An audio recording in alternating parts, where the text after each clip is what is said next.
Praise,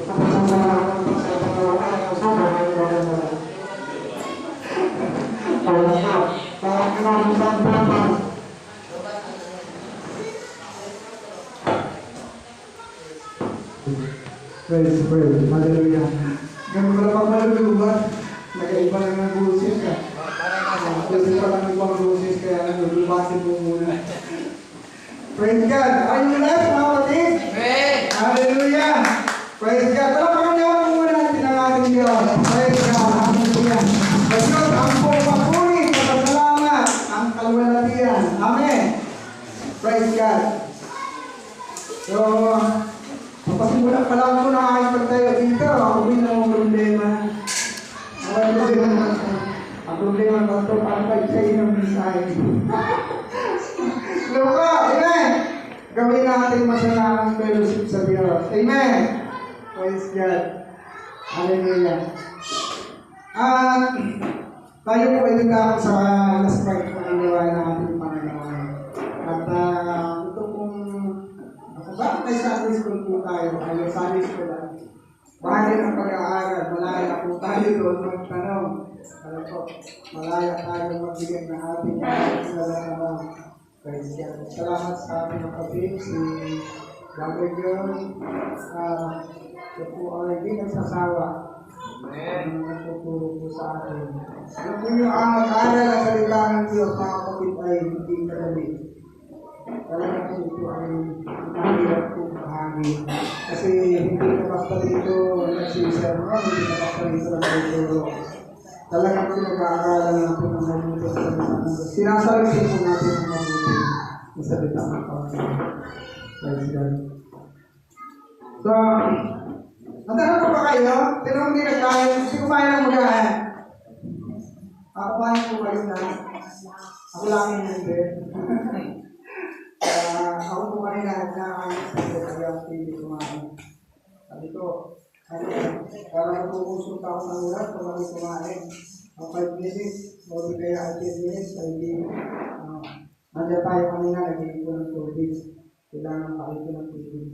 Praise God, hallelujah. Ginagawa po natin ang lahat ng iyon para sa kalagayan ng Panginoon. Amen? Praise God. So, ito po, dadaan po tayo sa ating pag-aaral. O di kaya doon sa mensahe salita ng ating Panginoon. Ang pamagat po dito ay gaano po halaga ang pagsamba. Kung ano po ito, kung tayo tatanungin para sa iyo, gaano po halaga yung pagsamba? Gaano pa ito halaga?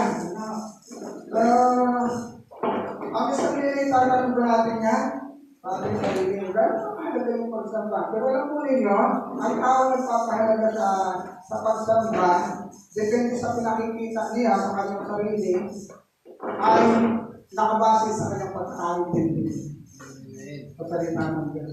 Kapag ang pagsamba niya sa Panginoon, parang 30%, ginagawa niya, 50%, 75%, o di ba 100%, so nakabase po yun sa kanyang pagkakaintindi. So bakit ganun yung response yun sa pagsamba? Ganito po yung ating tatalakayin, mga kapatid, salita ng ating Panginoon at dalakuan po natin ito. Pero bago po tayo magtuloy-tuloy, ay tayo po ay lumapit muna po sa Panginoon. Kasi ito pong salita niya ay ito po ay hindi magpapahayag ng kumpleto kung wala yung bibig ng Holy Spirit. Tayo manalangin sa Panginoon. Praise God. Hallelujah. Praise the name of Lord. Hallelujah. Papagpalang Diyos, Panginoon, Lord, Diyos nating buhay na pinagilingkuran, napakatapilok dito sa aming buhay. Wala po kayong katulad, Lord. Katulad nga po, kung magmahal po kayo, Lord, ay walang hanggan doon sa aming po mga buhay. Salamat, Lord, sa sandali ito. Narito po kami, muli po, ay tatakbo po namin ang iyong mga salita. Ang iyong salita, Panginoon, ay biyaya sa amin, Panginoon. Ito ay nagdadala napakalaking pag-asa. Ito po, Panginoon, salita mo ay kagalingan sa mga sakit karamdaman. Salita po ninyo, Panginoon, ay tapak na espiritual ng aming buhay. Salamat po, Lord. Bless po ninyo yung salita. Bless po ninyo, Lord, ang mga makikinig. Kaya po buksan po niyo ang pangunawa, pagdig, at tulungan po niyo kami maintindihan ng maayos sa inyong mga salita. Holy Spirit of the Lord, mag-usap po kayo, Lord, habang ang mga salita ay ibinabahagi. Thank you, Lord God. In Jesus' name we pray. Amen. Amen. Praise God. So, praise God. Ano po? So, ang pagsamba, ano po sinasabi doon, may, ano ba yung parang doon sa tuklasin ito? Pagsamba, simba, simbahan, samba. Simba, sambahan, simba. Pare-parehas yung pronunciation mo. Pero alam po ninyo, magkakaibang kahulugan. Ano po? Pero alam po ninyo, ito, maraming mga tao sa panahon ngayon ang sumasamba. Kasi dito sa Pilipinas, ang pagsamba ay ginagawa ng linggo. Doon naman po sa Israel, lalo na sa mga Sabatista, ay ito ginagawa ng Sabado. Ayan. Ano mang araw ka sumasamba, gano'n ba ito napakahalaga sa iyo? Amen. So ito yung ating pag-aaralan, mga kapatid sa Panginoon, para maintindihan po natin, para hindi basta yung approach natin, hindi basta yung response natin sa pagsamba. Praise God. Ano po? So, ito po.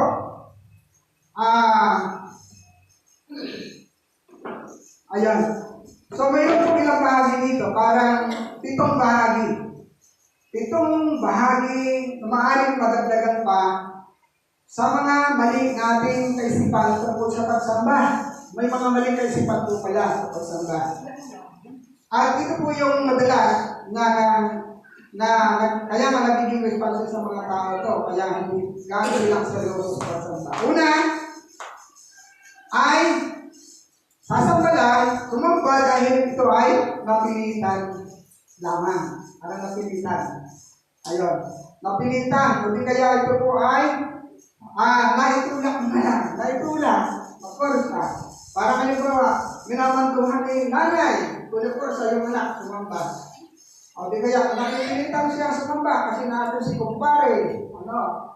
Ay nakakahiya naman kay kumpare. Kaya ako nakikilitan. Kaya naitulak tuloy ako. Sumamba. Amen. Sa una pa ito mga kapatid, tayo ba ay hindi napilitan na? Hindi po. Maliniwan po sa loob. Opo. Sino yung kasi sa atin.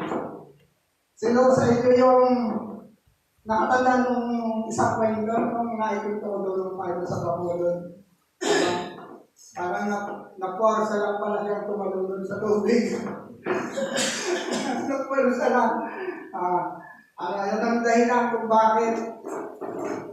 Nanalo na sana siya, nagtagumpay siya kasi doon sa area na yun ay sabi ng ari, ay yung nagkaroon ng paligsahan doon Nagkaroon ng paligsahan ng makal. Di ba doon sa kabilang ilog ay mapapangasawa ng anak ko sa isa. Parang ganun yung story. Share ko lang ito sa inyo. Kukunin ko muna. Alam ko ninyo, sabi niya, dahil gusto ko, ang mapangasawa ng aking prinsesa, ang aking anak ay makatang. Ayun. Di ibig sabihin, dumating yung pagkakataon na isang araw, nagpatawag ng alaari ng lahat ng kalalaking ng mga binata, itisig, matatang. O tumila kayo doon sa pangpang. Pagpila doon sa pangpang na kapatid, ay ilog yung baba. Pagkatapos doon sa kabilang pangpang, ang makaliban lang doon, ay mapapangasawa na ng kanilang anak na prinsesa. Pero ang problema, gagaling ka pala, sobrang daming buhaya. Ano ang buhaya na gano'n na masadot na? Ang nangyari po mga kapatid ay, pila naman yung mga kalalakihan kasi pinatawag ng malalim. Ay ngayon, ay lahat sila nakapila, pero walang mga ahas na tumalon. Napakaramdaman nila sa katahimikan. Sino kaya ang mga relativan, no? Ang tagal. Maya-maya. Sa katahimikan mga kapatid, may kumalabsaw. May kumalabsaw. Ayun, may tumalon na. kapatid. Sa sobrang takot-takot, talagang lumawala mo paspas, gawin niya. At yan po ay, sa kabutihan pala, ay nakalibang po ng ilog. Habang naman kaya ang buhaya. Pero alam po nyo, sa akin kasi alam ko ba, pagkasal ka sa pangpang, galit na galit. Dapat natuwa ko yung kanyang brother. Natutuwa ka kaya, nagtaluboy ka. Siguro matutuwa ka kasi, nakalabas ako, nakalabas yung buhaya. Ang ganda naman ang kaway. So, pagkasama ko ng Brunisa, sabi parang matulma sa kawaya na rin. Ang problema, ay hindi ganun. Talagang ko galit na galit. Naku, bakit? Ay, sinahanap tuloy yung nasa kabilang pangpang. Sino ang tumulak sa akin dito? Kaya pala napatagbang ng malas sa panahon. Yung pala, ay, may tumulak doon. So, yung sabihin, sana hindi tayo may itulak. Ano? Nandito ka, pero hindi ka nakakaramdam ng saya. Tingay. Nandito ka, sa mga kayo, kasi nagpursa pala. Kaya istorya lang po yan. Isa lang po, na pinasasaya lang po natin ang natin. Pero may katotohanan. May mga tao sumasamba, hindi dahil sa gusto nila, kundi napitan na lang talaga. Ang gusto ng Diyos pagsamba, tulad sa ating puso. Yung tao sa puso natin. Bukal sa kaluban. Yun, una, pangalawa, ay ito po. Ito yung mga opinion ng mga tao sa samba kapag may problema. Doon naalala si Lord pagka may problema. Pupunta sa mga kasi sobrang hirap itong nararamdaman. Ang problema din na kaya. Kaya mayroong mga panatali ba ay palugod pa lumalakad yung mga narinig natin. Ang mula ko sa pinto, paparito, mga gano'n. Sobrang kasi pinagdadaan ng hirap. So, maalala lang sa mga gano'n, awang sila sa atang mas. Pangatlo, ay sasamba lang kung kailan lang may mura. Alam, ito yung opinion ng mga tao. Pagkakampi ako ngayon, kaya kailangan ko sumamba. Hindi naman, wala akong gano'n maraming control, wala akong kausap, wala akong maraming appointment. So, sasamba ako kasi may free time na. So, yun yung mga opinion, ano ba? Mga tao. Pangapat, ayan, ay sasaba lang ako dahil wala naman akong ginagawa. Available. Kumbaga, wala naman ganong pinagkakabalahan. Ano po? Ayun. Panglima, nakakadama ng bagot. Kumbaga, medyo matindi yung stress na nararamdaman. Kaya, sasaba lang ako kasi sa Born-Again masaya. Amen. Masaya po ba dito? Amen. Kasi nandun ang presensya ng Diyos. Sabi sa pupuli, mararamdaman mo yung gana. Yan, minsan may na gano'n, sasamba ko kasi iba doon. Pag lumabas ka, masaya yung ano, kasi masaya yung nagpupuli. Hindi doon sa ibang church, nagpupuli na pagpupuli parang kumakanta ka sa pag-funeral service. Gano'n na, parang ang kinakanta ay parang hindi masaya. Para naman may rulong sa amin po. Para naman gano'n. So, ibig sabihin, yun yung mga ito, ang dami ng mga tao at opinion nila.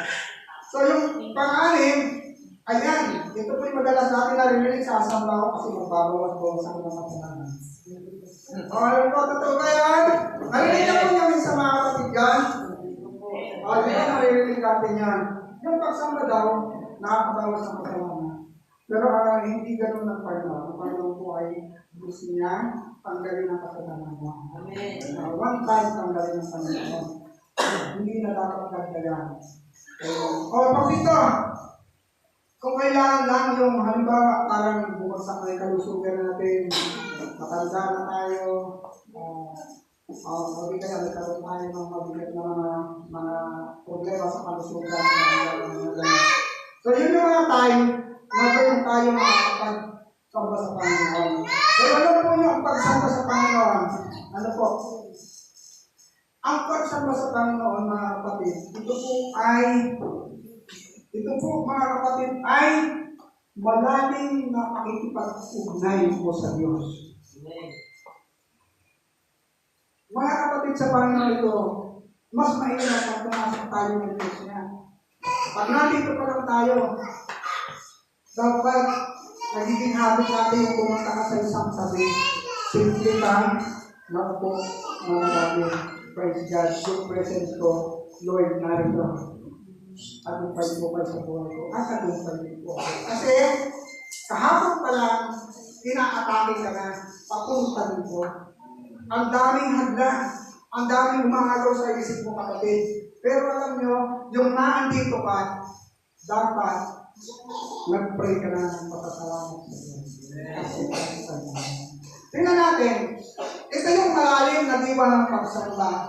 At madalas po natin ito mga kapatid na nababasa sa mga tagal ng pananampalataya. At yung Juan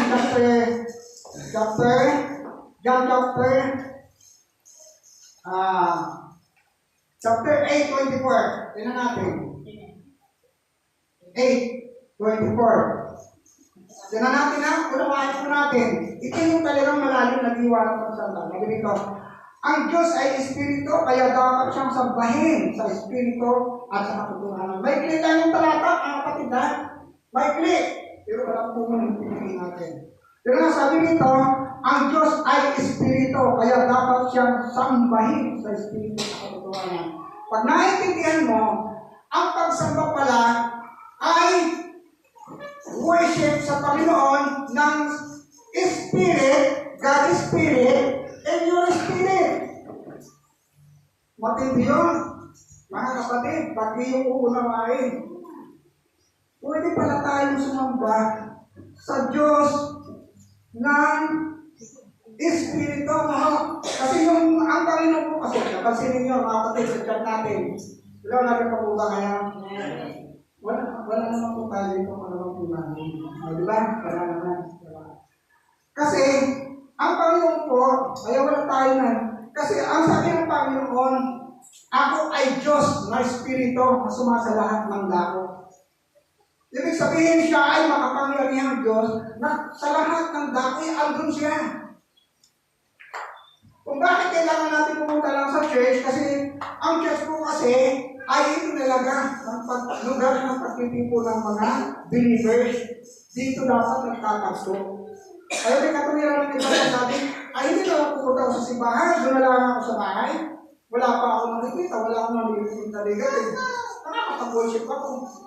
So mga kapatid, ibig sabihin, hindi ka bilong sa family ng Diyos. Pag gano'n ang pagsamba mo, hindi ka tatagal. Manghihina ka, malulupay ka. Lalalig ka, mawawala ka sa Panginoon. Kaya ang pagsamba mga kapatid, kung ating intindihin, mga kapatid, ito po ay sa iyong spirit at sa Espiritu ng Panginoon. Kaya nga pag nandito tayo, dapat hindi tinitingnan natin yung mga iba't ibang mga bagay na nakaka-disturbo sa iyo. Kasi dito pala sa church, maraming mga nakaka-disturbo. Ayaw ko, hindi ka makakapag-concentrate ng iyong spirit sa Panginoon. Ito kapaganda to habang pag-usapan natin. Kaya dapat ang Diyos makukuha mo sa Kanya sa Espiritu ng Diyos at sa iyong Espiritu. Bagaman mayroon tayong pagsamba na-apply natin yung pagpalakpak, awit, yung physical na ginagawa natin pagsamba, napakahalaga ang pagsamba sa Espiritu.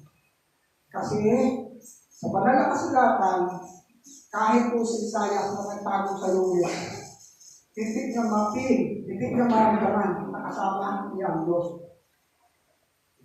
Nung tayo na lang tahimik ng bulan. At nagsalita ang Diyos sa kanya, nung tahimik na tahimik na. Sabi doon, saya, bakit ka narito? Hindi mo maririnig ang Panginoon ang pilit ng Diyos pag sumasama ka, pag gulping-ingay ng paligid mo, pag hindi mo lalagyan ng iyong sarili, ng isang lugar na kung saan komportable ka at nakikipag-usap ka sa Diyos. Pangalawa, ang sinabi ko sa verse, ang malalim na diwa ng pagsamba ay nakalagay doon. Bakit may nakalagay doon? Sa Espiritu at sa katotohanan. Tignan natin. Maraming sumasamba, praise God, hindi dito yan. At kung mayroon sa atin man, pero inaayos natin ang ating pagsamba lagi sa Panginoon. Amen! Amen ang mga ng Diyos, kasi ang gusto ng Diyos, talagang maayos yung pagsamba natin. sa nais ng Diyos. Pero kita natin doon, pag ano alam ito ay sa Espiritu at katotohanan. Ito po mga kapatid, papaliwanag po sa inyo. Maraming sumasamba. Maaaring nandiyan ka. Maaaring nandiyan mo present mo. Maaaring ito tayo. Pero hindi ka totoo. Masukang kita sa inyo. Why? Kasi wala talaga yung concentration mo Worship sa Lord. Nandito tayo, pero yung ating isip nasa labas. At higit sa lahat, yung hindi tayo totoo, yung para bang, hindi malalim yung, yung iyong response sa pagsamba. Meron na sumapalapakin natin. Ay, masyado lang sa mga kapatid. Masyado, balay, kami na nagpalapak. Doon sa kata pala sabi, balay. Pero, ang bata. Meron pang alam na gano'n. Ay, ito, may yagin na tayo niya. Nagis na lang sa buhay. Amen! Ay, nangaldo pa lang sa worship. Totoo talaga ito sinabi. Tayo ay magpuri sa Panginoon. Magpuri sa Panginoon. Amen! So, ito yung isa. Pagdating sa pagpalakpak, sa pagpupuri sa Panginoon, hihilang tayo. May katabi, nagmamasdan ako Alam po, hindi, dapat nasa isip natin, mga kapatid, tayo ay minamasdan ng Diyos kung paano tayo magbigay ng pag-aral sa Diyos. Yes. Sino nakabasa sa inyo sa Biblia? Nang si David ay nagtagumpay sa limahan, pumasok sa templo at sumayaw ng papuri. Sino sa inyo? Wala sa inyo nakabasa ron? Grabe! Alam po niyo, mula ka lang doon sa templo, anong templo? Wala na po templo ng sa Israel. Pagpasok, mga kapatid, sumayaw. Alam po niyo, pagsayaw na ikot siya. Alam po niyo, ikinahiya siya ng kanang kamay niya. Yung tinatawag na armor bearer, yung kanang kamay. Sabi niya, Panginoon ang mga tawag po ng araw sa mga hari. Bakit po may sumayaw ng ganun klaseng sayo? Parang sayo, galing.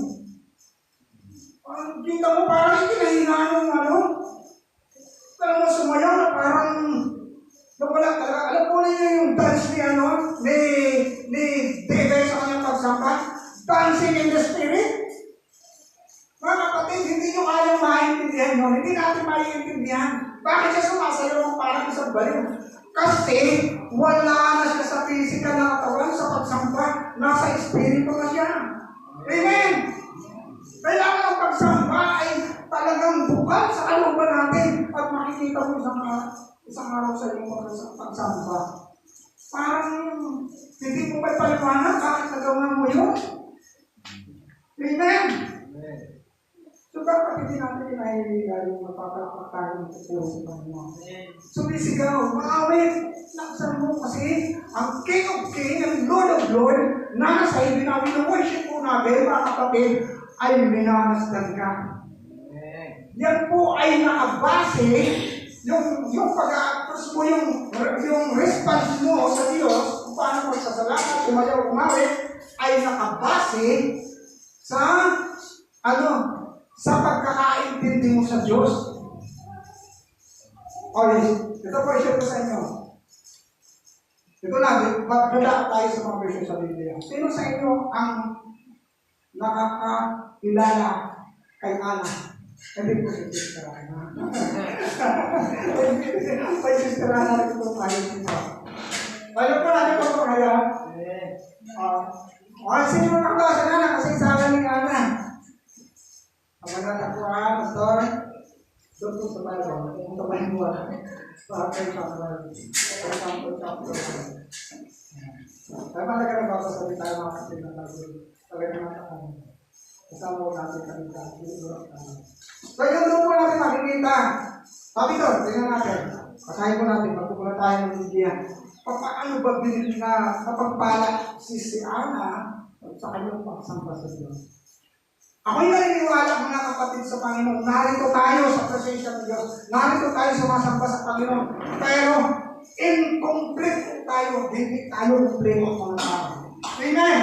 At ang ating completeness, sinasabi nga ni Brother John, yung ating pagiging satisfaction, yung pagiging sufficient natin sa buhay natin, matalas ko alam po natin talaga ito sa Diyos. Sa ating pag-worship sa Lord.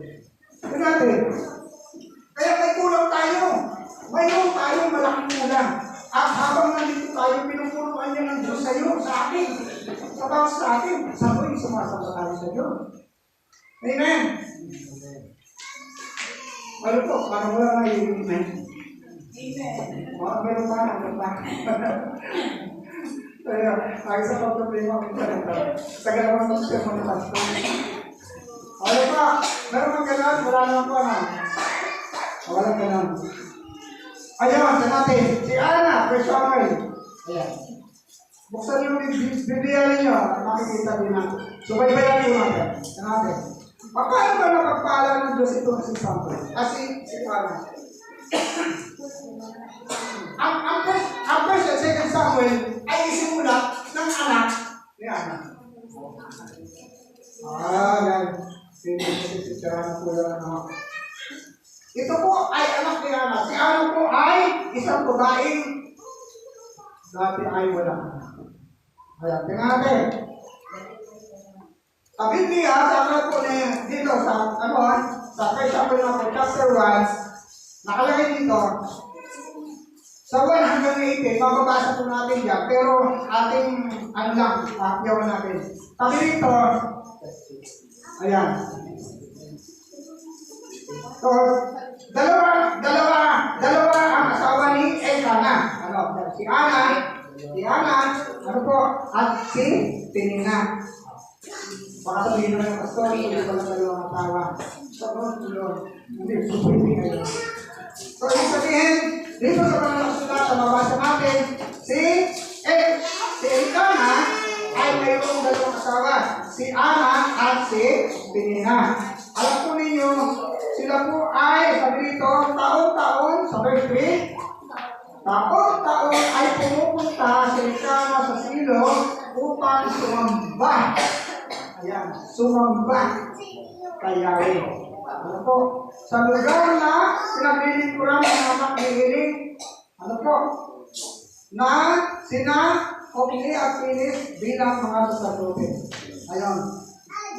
Makita po natin, dito maintindihan natin na sumasamba po sila. Taon-taon ay pumupunta po sila doon sa silo. At hindi po ito malapit. Hindi po ito malapit. At pagkatapos, pagdating sa verse 9, minsan matapos sila kumain sa silo, baluktot na nagtindig si Ana at nanalangin sa pinto. Ayun. Nagkataon ako po sa may pintuan ng templo si sacerdote nila. Buong pait na lumuha si Ana at taimtim na nanalangin kay Yahweh. Bakit kaya buong pait na natin? Ano ba ang ginawang paraan?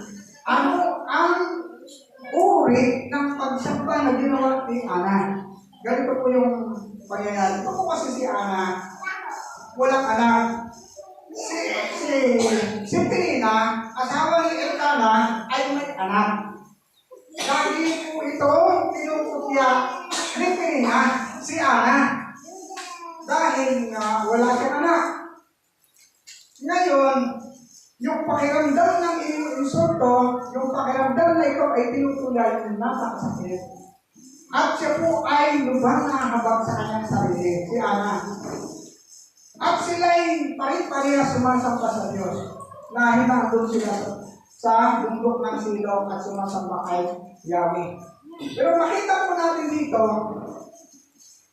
yung karakter po ng pagsamba ni Ana. Una,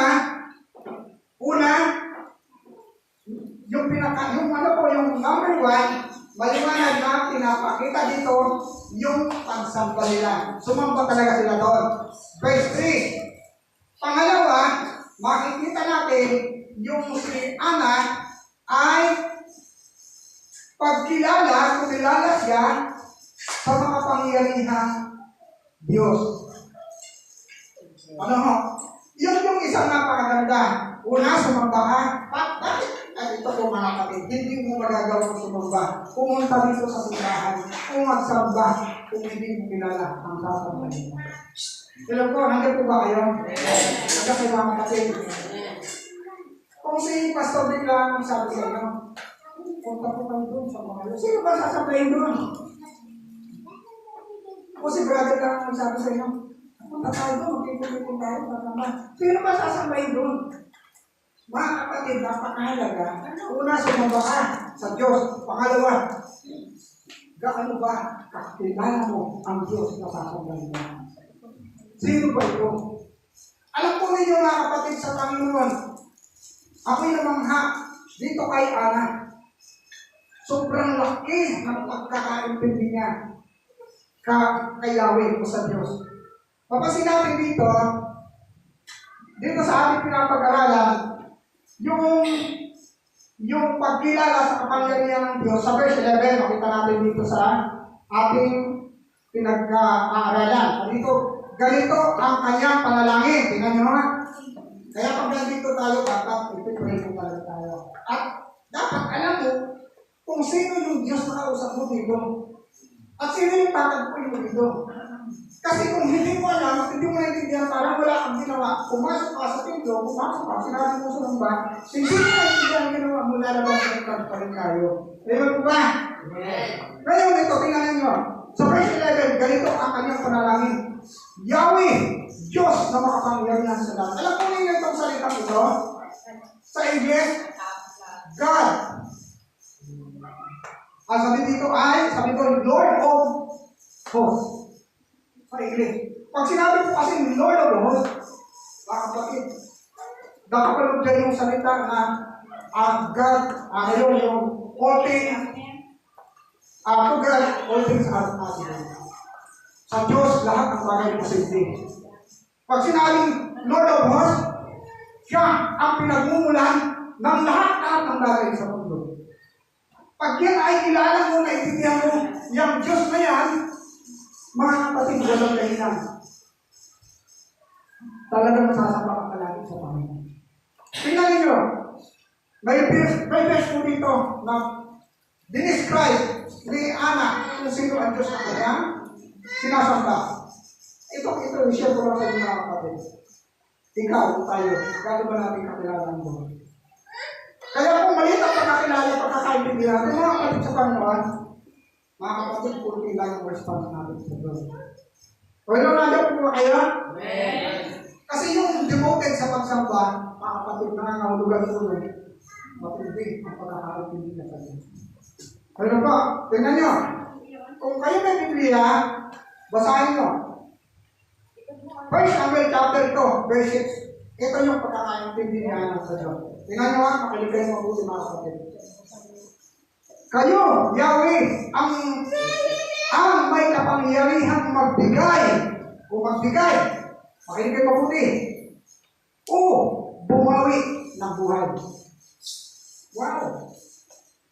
Ang Diyos na ito, na pinag-inig yung Quran niya, ay Diyos din natin. Ito ang taglay ng kapangyarihan, pwede siyang magbigay ng buhay, at pwede niyang gawin sa Diyos ang taglay ng buhay. Wow! Napaka-very powerful. Ano pa sila? Sabi ito, maaari ninyo kaming patayin. Maaari rin buhayin. Ibig sabihin na kasalalay sa Lord, sa God, ang buhay mo natin na. O yun, nandun po kayo. Hindi natin magpapalato yung buhay natin taglay. Yung lakas mo, yung mayroon ka. Nakapasi yan sa kamay ng Diyos, sa kapangyarihan ng Diyos. Pwede niyang bawiin, isang sakit. So yun yung Diyos na pinag-iling ko ni Ana. Kaya ganun yung response na sa pagsama sa Diyos. Sabi sa verse 11, maaari nyo kaming payamanin. Kung naniniwala ang kapatid, kung sobrang hirap ng ay pwede ng Diyos, may gawin pag-iling. Depende sa pagkakaunawang. Sabi dito, maaari mo kaming payamanin. Oh, paghirapin. Nasa kamay pa rin ng Diyos mo. O ba, sabi dito, maaaring ibaba o itaas. Kumbaga, kung ikaw ay may katungkulan, anong posisyon mo yan, pwede kang ibaba ng Diyos. Kita niyo si Hari mo, Nabucodonosor? Wow, napakatanggap na hari ng buong Babylonia. Huwag tayo nakita ng Diyos pag mamataas ka. Sabi ni Hari Nabucodonosor, ang Panginoon sa Babylonia, ako ang nagpagawa nito. Pakita ng puso ng puso. Madali ng Diyos. Ano nangyari? Si Hari Nabucodonosor, instant, magpay ngayon, magpalitan ng isip. Naging isip ang Diyos. Wow. Saan tumira? Sa parang. Kasama ng mga sumasapsap ng mga seminary. Wow! Hari! Ang gara ng suot, kanyang lahat, isang ignak sa araw na susunod. Kasi, makakalimutan dito. Amen! Palapakan naman natin ang glory! Kaya nga doon pala sa pagsamba natin, dapat iba yung reverence na binibigyan natin sa pagsamba sa Lord. Amen! Kasi God yan. Diyos yan. Makakita ko kayo ng hari ng mga bansa. Ako wala pa nakita. Presidente ka lang. Pero ang tindi ng ating pagkalang Kristo, how much more God will have King and Lord of Lord. Ngayon, makakatagpo natin siya. Apos natin na parang walang kung saan sa Panginoon, hindi gano'n tayo. Amen! Yes. Praise God! Hindi tayo gano'n. Alam mo ba? Napakadakila ninyo kahit ang pinakaaba, mahango sa kahirapan, kahit ang pinakaluha, maihahanay ninyo sila sa mga mahalika.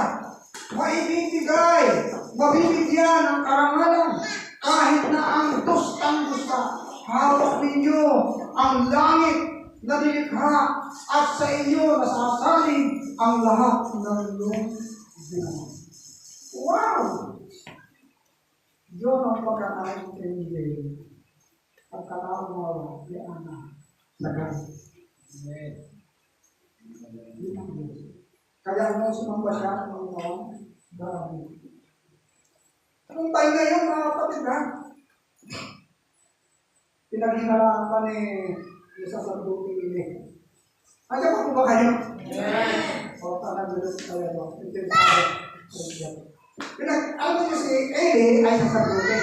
Pinaghinaraan niya kasi si Ana. Kasi naandun na sa una sa port dito. Sa una sa templo. Nag-pray. Yung upo. Harap ng Diyos at pagkatakot. Nanalangin. At ang panalangin mga kapatid, mapakasakit. Nakita lang niya na tumubuka yung bibig. Saan natin babasa yun? Sabi dito. Verse 12. Habang nananalangin si Ana, pinagmamasdan siya ni Eli. Kumikupot ang kanyang mga labi, ngunit hindi naririnig ang kanyang tinig. Yung ganun pa yung prayer, mga kapatid, powerful.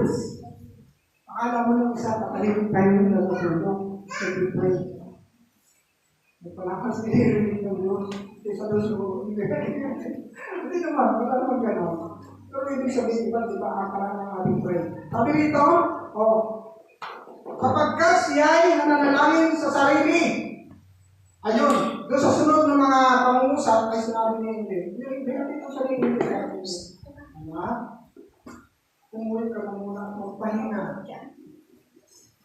At kung wala ang pagkalasing mo, kakakain natin. Sabi ni Ana,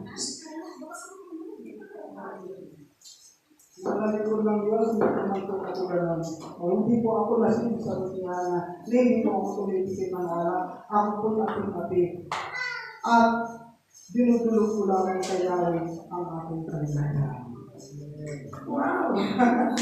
Ibig sabihin ito. Tingnan natin na doon sa ating pinag-aaralan. Nasaan tayo? Pangalawa, pagkilala sa kapangyarihan ng Diyos. Pinag-usapan na natin ng kung ano ang Diyos na sinasamba mo.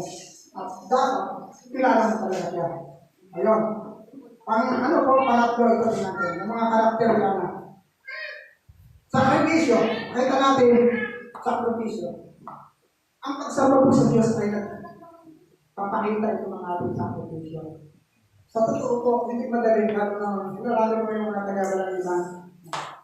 Basta kayo ka. Hindi madali kasi papanahon sila sa tubig. Oo naman, magbibihis. Magbibihis sila. Papanahon sa tubig. Papanahon sa tubig, bumaba pa. Ikagawa ka, tubig ulit. Tapos pupunta dito. Hindi kaya sila sister, pupunta doon, galing doon, pupunta dito, ang layo, maglalakad. Sakripisyo. Pero alam nyo, mali ito. Para nasa natin itong mali ito kaysa sa lahat. Ito po, ang bundok ng silo ay nasa taas. Aakyat puso na doon. Bagamat ito, sabi dito taon-taon, marami na napakahirap po nito. Bago tapos, sino bang isa na napakahirap kung pagsama si Abraham? Si Abraham, masama sa Diyos, 3 araw mong nilakbay bago mapunta yung altar na kung saan ka papama. Dahil doon itinutulong namin. Sakripisyo. Pero po, siguro pagka mababaw tayo, ay, pastor, pag ganyan naman kahirap, yun nga, pero pa kami pamamahay, ha? Amen. Hindi po, kailangan talaga, ginagawa natin ito. Hindi lang sa puso ko. Pero alam po ng mga kapatid, sabi ko na sa Diyos. Maraming palakaya. Naglilingkod kayo dito ay mga masinsya. Sa ginagawa ninyo, nakahamon sila. Hindi sila nagsasalita, pero nakahamon sila.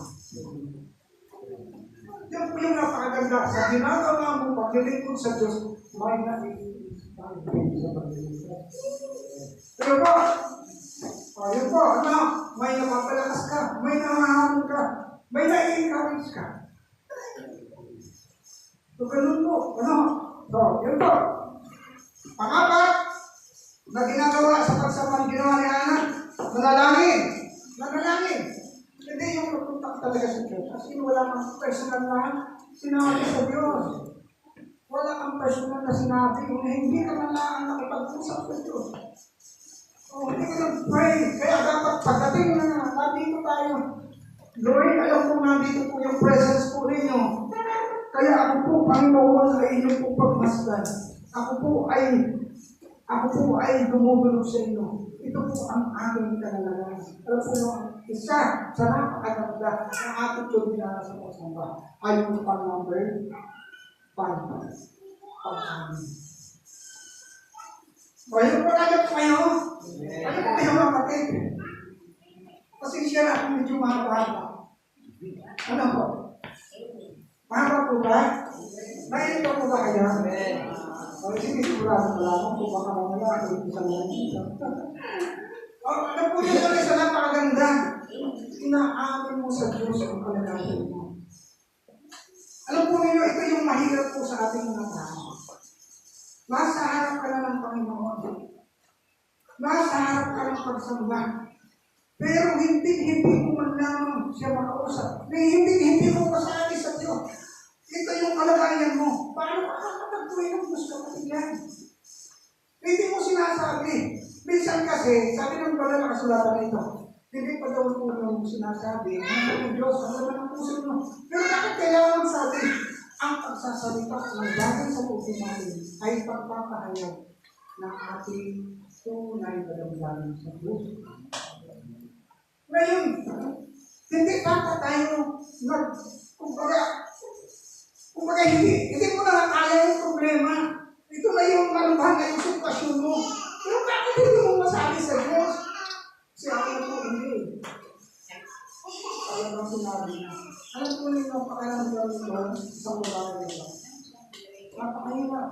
Araw-araw siya, simulan niya ang kanyang karban. Binilipa.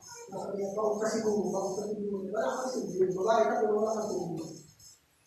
Kami, kaya si Elkana, kapag nagkahanap sa ulo ng Panginoon, dalawang bahagi sila pilihan. Isa ka pilihan, isa ka anak. Kaya anak, pag sa isa siya, isa lang yung anak. At alam din ka na ang pamimigati ni Ama. Sabi ni Elkana, ang anak, bakit ka na naman iiyak? Kasi basahin mo sa Bible. Yun ang nakalagay doon. Ano ba naman ikaw? Sabi mo sa anak, mas mahalaga pa ba sa'yo ang isang libong anak kayo sa aking iyong asawa? Maganda lang sana. Pero hindi eh. Sa isang babae, walang pinakamasayang bagay sa kanila. Hindi magkaanak sila. Kasi, yun po ay nagpapakita na ikaw ay kumpuli. Hindi ka disability. Hindi ka ba ay? Lalo po, lalo sa mga asawa. Huwag naman sana yung dalawa at anak. Abay, hindi po wala dalawa mo. Ano, yung pagkuha kayo? Hindi ba nakakaisa nyo? Ibig sabihin yung may asawa. Na kung saan ay gusto magkakaroon. So yun yung nangyari. Ano po? Hindi yung napakaganda na siya po imam sa Panginoon. Sabi po rito, hindi po ako lasing. Sagot ni Ana, hindi po ako tumitigil ng ala. Kasi panata niya yun.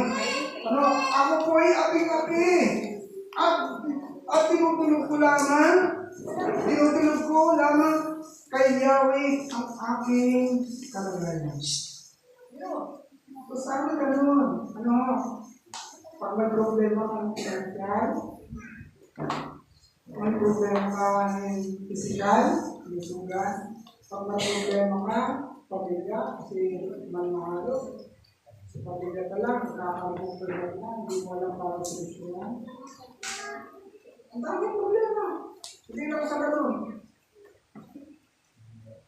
Pag sumamba tayo sa Panginoon, okay natin yung pagkakas sa inyo. Amen. Isang araw, ito yung mapakalan ng Diyos.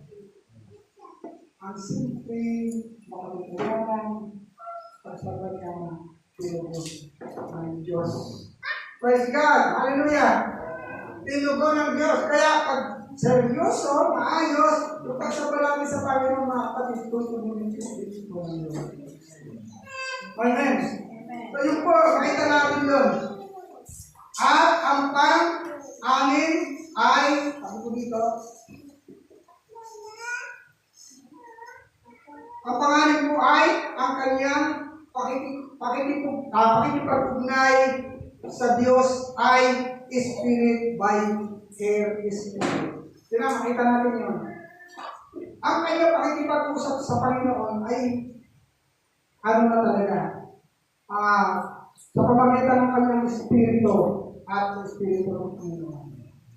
Nagkakaroon sila ng pag-uusap ng Diyos at sa kasya. Kaya sabi dito, yung prayer, makita mo sabi niya, kapagmasda ni Eli. Sabi ni Eli, ano ba ito siya? Lasing? Siguro ganun. Makalo ko. Tapos. Timot na yung hindi. Lagi. Yung pala nag-pray. Ano mo? At ang kanyang pray, ay sabi dito ay sa kanyang sarili. Ibig sabihin, Panginoon na bagay ang pag-uusap. Amen.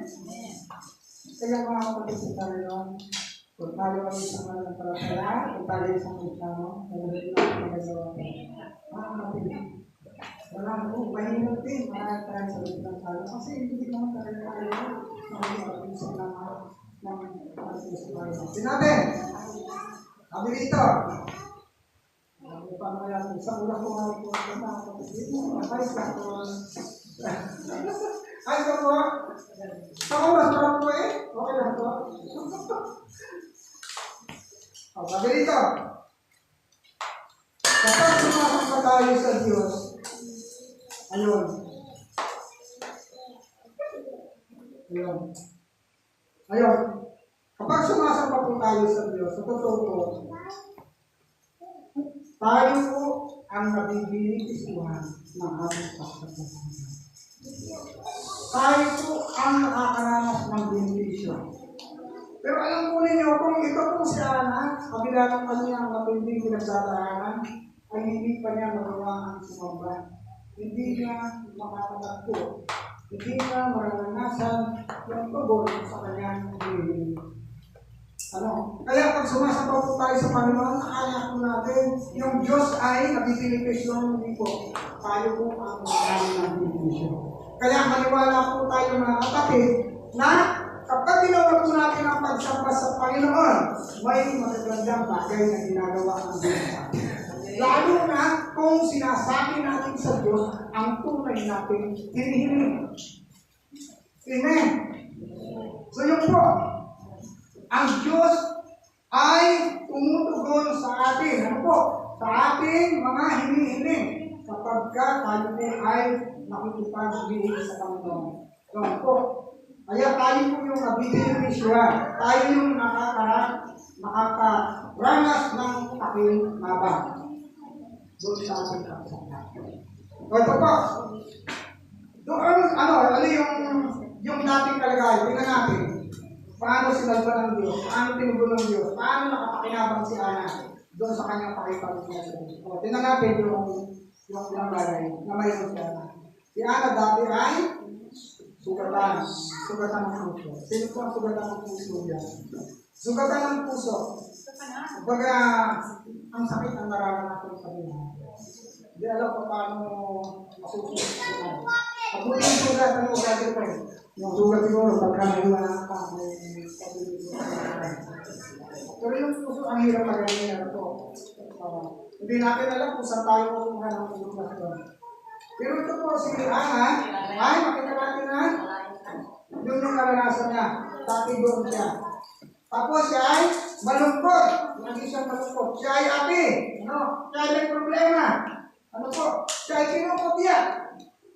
Pero alam po nyo, yun yung dating kalagayan niya. Nung sumagpa siya ng sumagpa sa Panginoon dito yan na, makalaya sa ganun. Amen. Gusto po ba mga kapatid makalaya? Amen. Ibig sabihin niya na nakapadamas sa kanya. Ano ba kayo?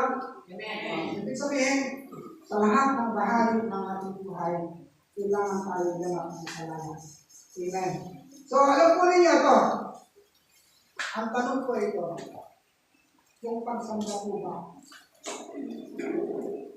ay araw lang po ba ng linggo yun?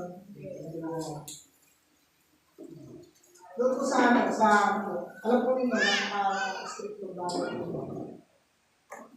Ang pagsamba sa mga Hudyo, sa mga Israelita, yung tinatawag nilang Sabat, ay isa sa 10 commandments. Ito ay isa na nakakaad sa 10 utos. Walang dapat subukan. Ganun na pinigyan. Sabi doon sa aklat ng Exodus, sabi doon, sambahin niyo ako sa araw ng pamamahina. Walang gagawa kahit sino. Mga hayop niyo, huwag niyo tutulay. Mga katulong niyo, huwag niyong pagtrabahoin. Lahat ng inyong mga tauhan, mga hayop, ay huwag ninyong paggawain. Ganun kayo tignan. Ang mahuli, na gumagawa, babatuhin. Ito na natin. Matindi. One time, sa loob ng isang linggo. Parang kami na tayo dito. Isang beses sa loob ng isang linggo. Pero mga kapatid, pagdating po sa New Testament, binaliktad po ng mga Kristiyano ang pagdaraos ng pag-worship sa Diyos. Pagdating po sa New Testament, ang nakalagay po dito ay araw sila na nagkakapito at nagkakapito. Sabihin mo natin, Pastor, araw-araw na namin trabaho ng Pastor. tuloy na kami sa paghahanap buhay.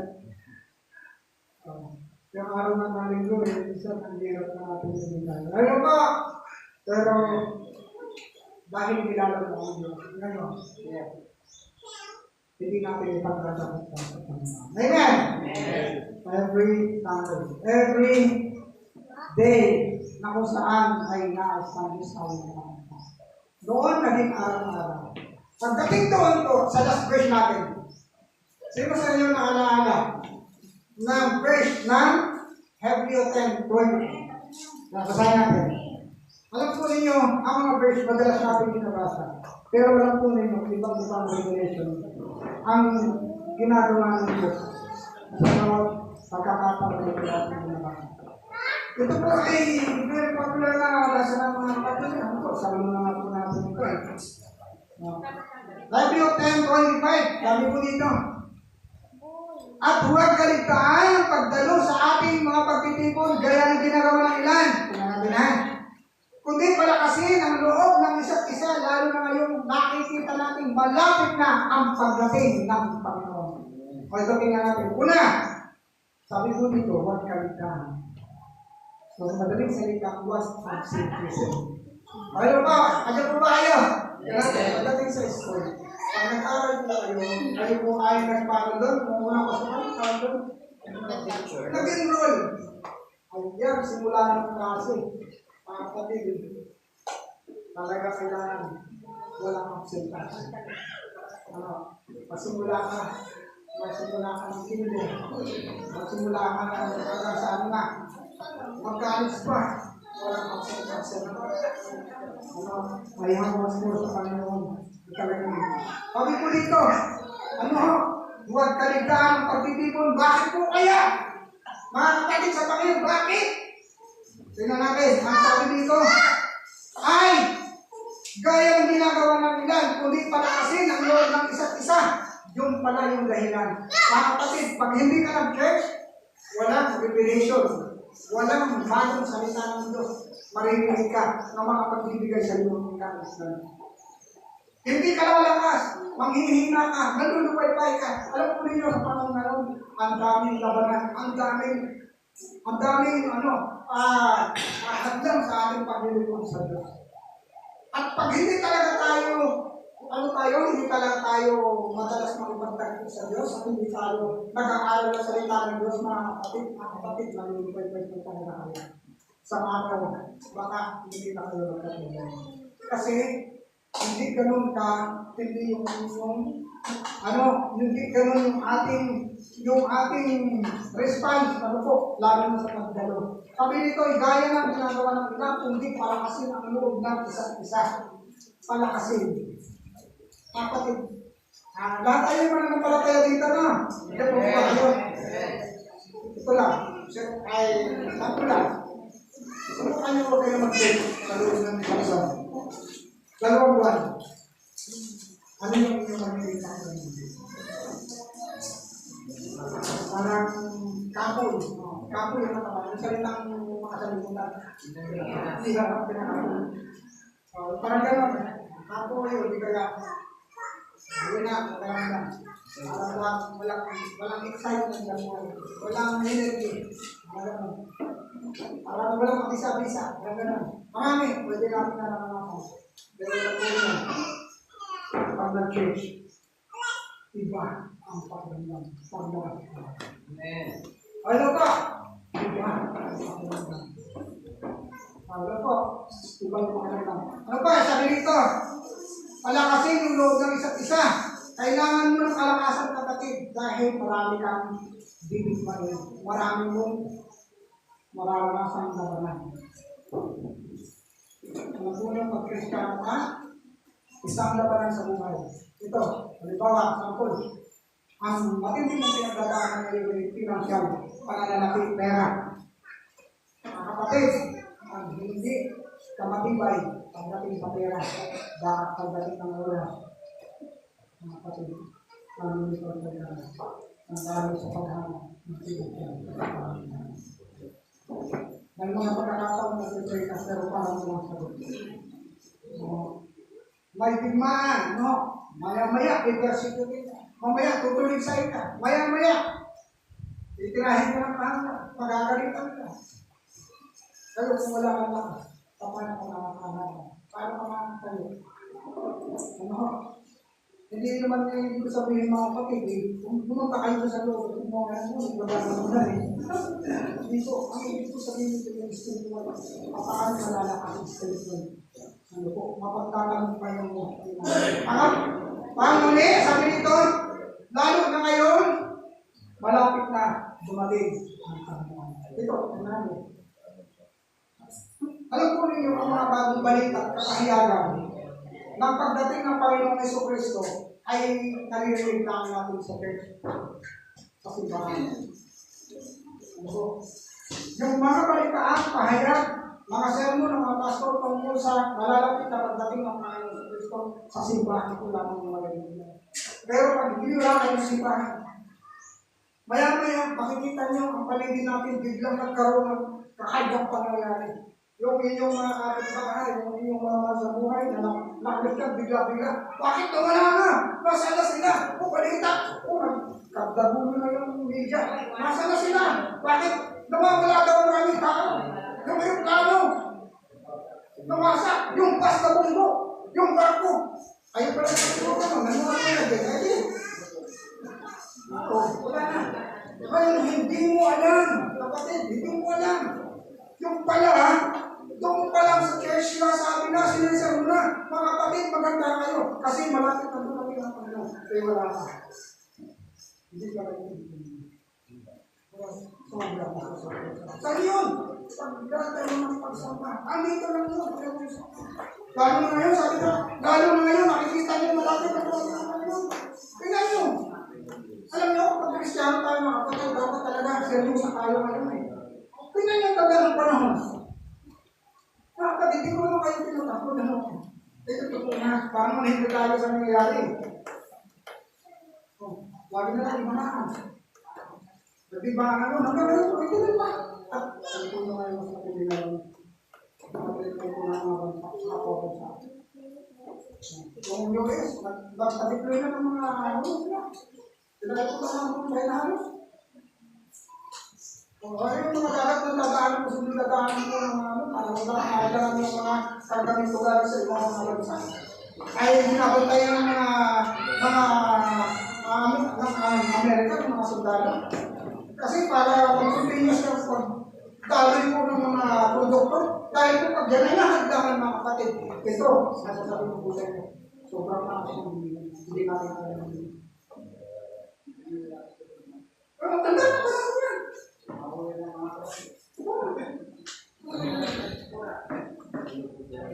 Kapatid, sa Panginoon, alam natin mangyayari yan. Alam ko ninyo, hindi na naman Panginoon yan ha. Hindi kinusok ng Diyos yan. Kahit ang mundo, mga kapatid, sure, sorry po, hanggang matatagal tayo. Gusto ko lang po talagang ibahagi sa inyo mga kapatid. Mula nang likaya ng mundo, mula sa kasimulahan sa matapos, hindi pa ng Diyos yan.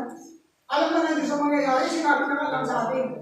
Dahil ayaw na tayo ay maging ignorante sa mangyayari, kaya nga sabi nga, kayo na mga anak ng Diyos, manapili kayo, patak sa Diyos, manapilingkod. Kasi, babalik ako, kukunin ko kayo. Aalisin ko sa mundo, ito na lang sa kukunin kayo. Manapakagulong mundo. Napakagulong mundo. Napakagulong mundo. Talaga mga kapatid, yun ang mangyayari. Magiging napakagulong. Tapos, maya, lindon dito. Yung mga, itong mga lawa na yan, mga dagat-dagat, yung mga ano. Napapag-usapan namin kapatid na yun. Nood pa yan. Nasa dalit pa kami. Pero ko lang sa inyo, napag-usapan na yan. Napag-aralan na. Alam ko ninyo, pagdating lang ito, share ko na lang mga kapatid, kasi ang pinag-usapan natin, nalalapit na pagdating ng Panginoon. Ngayon nga, bilang mga kapatid, mananampalataya, darating ng Panginoon, kung tayo absentation pa sa mga bagay na tungkol sa balita, ang tungkol sa salita ng Diyos, paano ko magiging handa? Saan ako tumulong ng lakas kung ganito ang meron? Alam po ninyo, kasabay ng pagkasira ng ozone layer, ang climate change na sabi malalanan sa pagkakas. Tingnan natin. Ay, ang mundo talaga, ang mundo po Kabilang mundo ay yelo. Kabila ay desierto. Sobrang init, matutunaw ang yelo. Saan pupunta yung yelo? Matutunaw mo yung kukunin ng ulap. Ibabagsak sa ibang mahal ng mundo. Magiging ibalat ng mundo. Ano po? At dahil lang, makikita natin may mga ilang mga bansa na binabalita na yung dating tubig sa mga lugar na yun ay tumaas din. Hindi na matinghang tayo ba? Nakaano na po dyan, mga kapatid. Ngayon, sinabi ng Panginoon na dyan. Ating. So, kaya nga, mga ilang mahal. Wag naman ako nagpapagawa ng mahal. Kung nagpapagawa mo yung sa sinasabi ko, Lord, bahay yung pagsakuntan. Tayo, tumating ka? Oo, hinawag ko pala. Bakit? Ako babae na yan, kung tayo dito siya. Nasa tayo mga kapatid sa tayo. Saan? Natin yung napapatid yan. Pag nagkakitaw sa tayo. Kasi ito natin natin sa at pag sumabang tayo, may magagandang nangyari sa ating buhay. Amen! Praise God! Hallelujah! Praise God! So, kung hindi natin may magandang nangyari sa buhay, makilang ng anak. Kailangan ay sumaba tayo ang pasama ng mayroon kong kakilala sa Diyos, mga kilala mo siya, may sakripisyo, may panalangin po siya, aminin natin ang aming sitwasyon sa Diyos, magpapakayo sa Diyos, magpapagay tayo sa Diyos, sinipin ang Diyos. Yun ang gusto ng Diyos na sinagpitan siya. Amen. Are you blessed? Amen. Baka sa libro nila na mga ay, gusto! Wala sa mga hindi na puro. Amen! Sabi lang ng bukat, yan yung pastor na version naman. Sabi lang na piyo, kapag ito. Hindi lang sa pinakay ng tao. Hindi sa bawat salita, sinabi ng lalabas. Amen. Ang pagkain ay para sa siya. Ang salita ng Diyos ay para sa ating Espiritu. Palusugin ang ating kapatid sa ating Espiritu. Pagkain sa salita ng Diyos, kaya po, ang ito, ang naging maraming biyaya. Tayo mo na namin. Praise the name, Lord! Hallelujah, Jesus! We give you praise and we give you, Lord. Napakadakilap po ninyo kung tunay kang buhay. Hallelujah! Salamat, Lord, sa inyong mga salita. Salamat, Lord God! Hallelujah! Yung pinatutulayan sa amin ng mga anak. Kayo po ang Diyos na hindi nagbabago, Lord. Kayo po ang Diyos niya, anak. Hallelujah! Kayo din po yung Diyos na yun hanggang ngayon. Panginoon, sa oras na ituloy, Diyos po rin ang mga salita. Sa puso, isip ng mga kapatid, namin kapakailan ng mga salita. Diyos po rin yung bawat sa amin. Paniwala po kami, Lord, sa aming pagsama ngayong araw na ito. Lord, katulad niya na sa ito, ay nakaranas ng panibagong bagay sa buhay. Nakaranas na kung saan yung mga blessing, mga papala, na mga patuloy. Salamat po, in the name of Jesus, our prayer. Ayaw po ito kayo, mga kapatid. Crossing song, salamatan po natin ang ating Panginoon. Hallelujah. Ulitin po natin yung Jesus salamat, Jesus